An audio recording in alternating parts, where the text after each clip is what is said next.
إذا كنت تعتقد بأن بيل جيتس وإيلون ماسك ومارك زوكربيرج أو حتى جيف بيزوس هم أكثر البشر رفاهية وثراء فأنت مخطئ. في الهند رجال أعمال أثرياء يملكون ويتنعمون بما لا يتمتع به رؤساء وملوك دول حول العالم. ناطحة سحاب أنتيليا موكاش.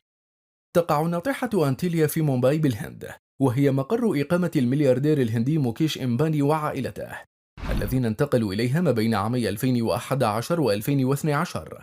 تم تصميم المبنى على شكل زهرتي اللوتس وعباد الشمس بطريقة ومواد تمكنه من تحمل زلازل بقوة 8 درجات. يتكون الهيكل من 27 طابقا، منها 6 طوابق فقط للسكن.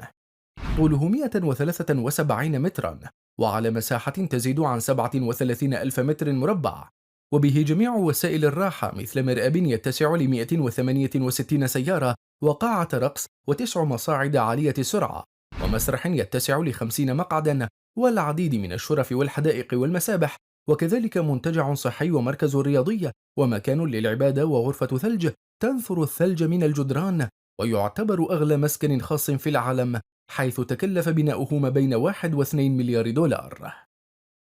أسطول طائرة غواتام أداني.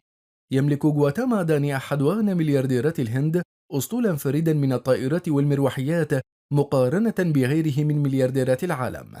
يتكون أسطول طائرته من 3 طائرات نقل ركاب، أقلها مجهز لحمل 8 أشخاص، في حين أن أكبرها مجهز لحمل 50 شخصا، وجميعها يتميز بالفخامة والرقي، ومجهز بأقصى سبل الراحة والرفاهية.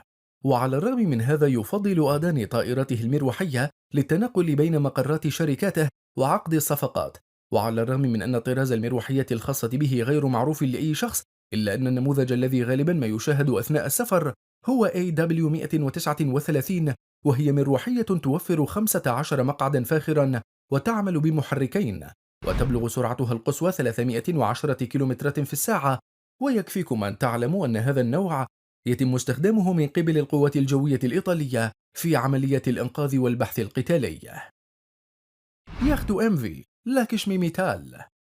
إمفي هو يخت بني خصيصا لأحد أباطرة صناعة الحديد في الهند والعالم، لرجل أعمال هندي اسمه لاكشمي ميتال، وتم بناؤه في هولندا في عام 2007. يبلغ طوله 80 مترا وارتفاعه 14 متر فاصل 20، كما يبلغ الغاطس الخاص به 3 أمتار فاصل 90، وتصل حمولته الإجمالية إلى ما يزيد عن 2 طن.